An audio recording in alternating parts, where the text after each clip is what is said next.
What's going on, you guys? My name is Seapeekay, host of all things MCC, and it's the weekend where we announce the MCC teams. In this video, I'm going to break down all the teams and give you my predictions for a top 10 at the end of it, which have had interesting results in the last few events. Some good, some not so good. I wonder what this one will be. But please subscribe to the channel if you're new. We are pushing for that 100,000 subscribers in the new year, so join the movement. Let's get on it. And without further ado, let's take a look at the MCC 19 teams and predictions. So first up, we have the Red Reindeers. That's right, the Christmas names are back. Just to quickly clarify too, this is a canon MCC. It's MCC 19 Christmas edition, I guess, but it is a canon MCC. And the Red Reindeers are made up of Puns, George Not Found, Krinios, and Eret. I'm always excited when I get to see that Krinios is in an event. He's a very cool guy, and I like to see him get the opportunity to play. Obviously, Puns and George are coming off the back of just literally being beasts. Puns is, I think, the most up for debate S tier player there is right now. I think he's phenomenal. I don't think he really has many weak games. George is really coming to his own in Season 2. This team gets Sands of Time late. It's over for everyone else because George literally cannot die. It's great to see Eret back. Eret's a really good friend of mine.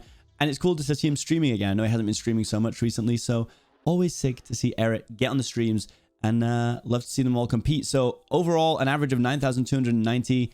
Strong team. Strong team. But I will tell you, this one's a stacked event.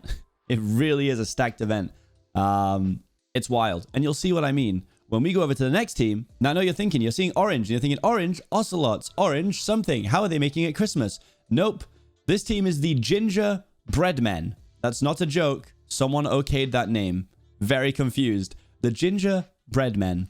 Made up of Pizza Hut, Grian, Solidarity, and Gem. For some reason, no picture for Gem. Not sure why. As Gemma has obviously been in the event before. Everybody loves the Pete and Grian combination. It's a fantastic one. The chemistry is unbelievable, and the vibes are immaculate.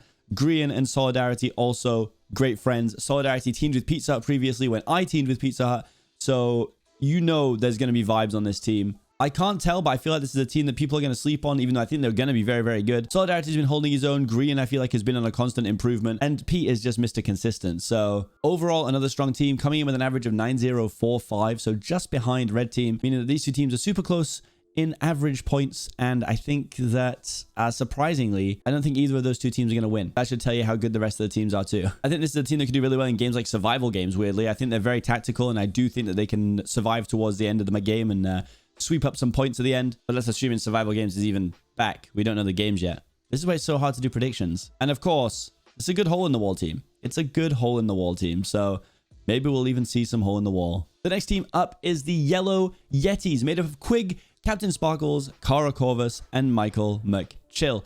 As you can see from the team average, we are on 9,286, meaning that these three teams all have like a maximum range of like 200 coins so far. It's actually wild. Do we think this is the team that could get Captain Sparkles the win? I have no idea, honestly. I really don't. But based on the way things work, Michael McChill recently freaked out at Ace Race, which means Michael should now do incredibly well at Ace Race if we're following the Wilbur Soot method. Wilbur Soot hated Ace Race, sang it a song, and now he loves it. Cara and Captain Sparkles know each other incredibly well, so chemistry should not be a problem in this team. And Quig is an absolute beast. Of course, I recently just teamed with Quig, and he's still unbelievably cracked and really has no weak games. What's going to be the most interesting thing to see about this team is, can Michael McChill not swear for long enough for a Captain Sparkles stream? Now, I think that's going to be a real test. Anybody willing to place a bet? I do think this team is going to be very good. I think that Quig's actually going to take more of like a leadership role in this team. And I actually think they could pop off. It's a tough one because you're going to see all the other teams. This is what I mean. It's really, really hard. So, yeah, I can't wait to see what they can do. Let's move on to the next team. So, next up, we got the Mint Mistletoes, okay? Made up of Smallish Beans, In the Littlewood, False Symmetry, and Rendog. What's interesting is, I don't know if the average for this is right. I feel like there's something missing. 7,619 seems like a low average for this team, I'll be honest. Their last event score was a little higher, something like 8,200. Because from what I understand, In the Littlewood's actually been doing like really well recently, and Smallish Beans has really popped off in Season 2. False is actually also coming off the back of one of her best performances in MCC 17, which actually won the event. So, I mean, False technically could back-to-back again. False has won 3 times. 2 of them were back-to-back. If she gets a 4th win, it will be back-to-back and then a space and then back-to-back again. So, it'll be an interesting one for sure. I do love this team. I think that it's statistically one of the weaker teams, but I think they can surprise a lot of people in games like Ace Race, Hole in the Wall, And you know what? I think they might just be pretty good at parkour tag too. Joel's a pretty good hunter, so let's see what the event holds for them. I've been waiting for this one. It's the Emerald Elves, made up of Dream, Rambo, Tubbo, and newcomer Slimecicle. So this team is going to be unreal, obviously, because it's Dream, and Dream's a bit of a grinder. I know there's been a lot of requests for a Dream and Rambo team. Great to see Rambo and Tubbo together. Adding in Slimecicle, who I'm sure they all know very well. I have no idea how good Slimecicle is at Minecraft. Literally not a clue. So it's a tough one for me to place them. But they have an average of 9143, and that's with me using Sylvie's stats for Slimecicle, because Sylvie has an average of 1500. So it's the perfect place to slap someone new in. Will they do better than that? Will they do worse than that? You guys can let me know in the comments, because I don't know enough about Slimecicle's Minecraft ability. But if you guys can give me some comparisons on who you think they'll place alongside, then let me know in the comment section. But again, this team, I don't think they're going to have any super weak games. Build mart might be a bit of a struggle for them, but realistically, it's going to be a strong one. 9143 average. They're going to pop off. I've also been waiting for this one, guys. The next team, it's the Teal Turkeys, which is weird because you'd have thought this would have been the next team down, actually. But the way it's posted is that this is the Teal Turkeys, so the name could potentially change unless I've got something wrong. Made up of Sapnap, Tommy Innit, Filzer, and Sneak Snag. It's by far the highest average team we have in the event. 10,660, and I think this team is quite terrifying. Sapnap obviously has literally become essentially the #1 player in MCC in Season 2. Sneak's average has now skyrocketed after a fantastic last event. If Filzer can find his footing in Season 2 and Tommy can continue to pop off, this team is going to be terrifying, especially in games like Battle Box, like Sky Battle. Like, I think anything PvP related, this team's going to pop off. But they don't really have a massive weakness either. Again, maybe we can take them out in Build Mart. I'm not too sure, but it's a strong team. And I do think from the get-go, this is probably the team that I would back to win the event. Next up, we have the Cerulean Candy Canes. Now, you see why I was questioning the last team? Because surely Cyan Candy Canes would still have worked. But Cerulean Candy Canes, don't question me. I didn't make the names up. Made up of H-Bomb, Ryguy Rocky, Awesome Dude, and Goomy. So coming in at an average of 8,001. Again, they are statistically one of the weaker teams. But it has been a long time since we've seen Ryguy Rocky in a canon event. But he has been performing really well in non-cannons. So hopefully we're going to see another strong performance from Ryguy Rocky. H-Bomb is just H-Bomb. I love him. He's great. He can do no wrong in my eyes. And I can't wait to see him pop off in this event.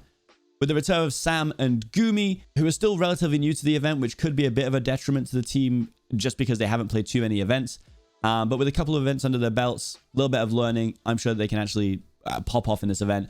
Especially with a little bit of guidance from H-Bomb. I'm looking forward to seeing what they can do. Would it be a Christmas event without the Sapphire Santas? That's right. The Sapphire Santas are back. It's Vixella, Crytek Zeus, James Turner, and Dr. Gluon. I feel like it's been a while since we saw them. When did we last see the Simmers? The last time we saw the Simmers was MCC 16. It's actually not long ago, but I think because there's been like MCC Rising and MCC All-Stars slapped in the middle, feels like they've been gone for ages. We did get a little sneaky peek of Vixella and Zeus as they were on the almost winning team, teamed up with the Fruit Ninja duo. But I'm so excited for them to be back. I can't wait to watch them wall rush people in Battle Box. They're an absolute blast. And if you want a really fun POV to watch, that's not going to take things too seriously and is going to have an absolute blast, I recommend these guys. It's going to be so much fun. Next up is my team. That's right, it's the Purple Penguins. We're out here. Tapple, Seapeekay, Wisp, and Nearchew. Again, an average of 7973. I don't think it does us justice. I don't think it does us justice at all. It's great to see Tapple back in the event, and I'm super excited that I get to team with him. And I haven't had a chance to team with Wisp or with Nikki yet, but I'm super good friends with Nikki. So I can't wait to actually get a chance to team with Nikki. And me and Wisp have gotten really well recently, and it's going to be a blast. It really is. Do I think we can win? Who knows? I think we're a stronger team than the numbers show. So I'm excited. I'm hoping for some cheeky pop-off performances in, games like Sky Battle, maybe Parkour Tag. Who knows? I think it's going to be a blast regardless. Let me know what you think of the team in the comment section below, of course. And let's get into your final team, the Pink Presents. Smager, Wilbur, Shovel, Jack Manifold. What a team. What a vibey team, honestly. I'm not sure if this team is all mostly playing from LA. I don't know when they get back. I feel like everyone's in Los Angeles right now. So I'm not sure when they're going to be back. So they might be playing from LA. Could that be a hindrance? Who knows? I have no idea. I really have no idea. But a good team. Again, another team that I don't think the numbers do massive justice for. But if there's one thing I will say, it's that it's going to be great vibes for sure. There's a lot of great vibe teams in this, okay? So I think it's going to be a pretty close event. I'm really excited to see who's going to come out on top. Let me know who you think could win and who your favorite team is. Not necessarily the team that you think might win, but a team you're looking forward to seeing the POV of. And without further ado, let's look into the actual simulator and my predictions for the top 10 in MCC 19. So if you've seen these before, you will know that this is the page that has all of the info on all of the cool stats, such as the team's average overall, how well they did last event if you add all their scores together, team placements, average placements, things like that. And it also shows the range. The range is 6609, which is huge, but that's mostly because of the simmers being involved. Without the simmers in, it looks like it's closer to a 2400 range, which isn't that crazy, actually. Or it's actually a 3000 range. I can't do math. 7619 to 10660. So it's about 3000 range, which isn't that crazy. But this page I usually use just to run the little like simulator. You can put in different games that you like if you scroll down. You see here, we've got things like, I think game 1 could be parkour tag. Then it could be hole in the wall. Sky Battle Survival Games, Ace Race, Build Mark, Grid Runners to get to the other side. I don't know if that's actually going to be the order. How could I ever know? But if we were to run that exact order, the winner would be Cyan with a runner-up of Green. So, you know, we'd be looking at Sapnap's team winning the event with the runners-up being Dream's team. And I would like to see a Dream Sapnap dodgeball. That would actually be very, very interesting, I think. But obviously, game order really does affect it. I mean, if we put Build Mart, if we swap Build Mart and Hole in the Wall, I think we'll probably get a different outcome. Maybe not. I mean, maybe they actually just hold on to the win no matter what. Okay, it seems like they do. It's actually the same runner-up too. That was me thinking Build Mart was a really, really important game in this one. Maybe it's not. So essentially with that order, you can see win is 100% Cyan. Cyan get to dodgeball 50% of the time, but they win 100% of the time, which is insane. That's insane statistics. And then we have a lovely second place, almost even split with red, green, and orange. Isn't that lovely? That is nuts. I don't know if we've really seen many 100% win chances. Like, the stats are saying that there is no way that Cyan can lose. And that's insane. That is insane. So with all that being said, I'm going to go work out who's going to come second to 10th, because I also think Cyan should win this event. So I'm going to go ahead, work out my predictions, show you guys my top 10, and then you guys can tell me your top 10 in the comment section of this video as well. And we can see how close we were when the event rolls around. So these are the top 10 that I decided to go with. Cyan in first, red in second, green in third, yellow in fourth, purple in fifth, pink sixth, aqua seventh, orange eighth, lime ninth, blue 10th. Very, very tough. I feel like there is going to be huge change in this. I genuinely feel like this is one of the closer MCCs we've actually had. But I do think there's a bit of a split between the top and the bottom.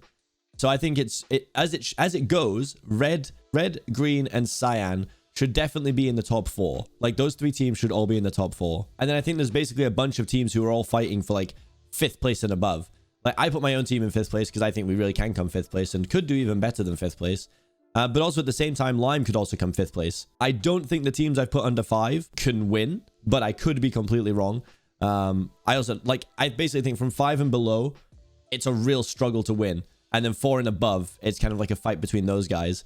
And statistics kind of show the same thing. So that's my opinion. These are my top 10. This actually probably will change when we find out what games are going to be played, because right now we don't know if survival games is going to be in it.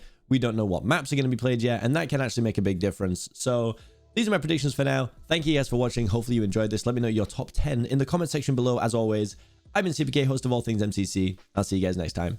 Peace.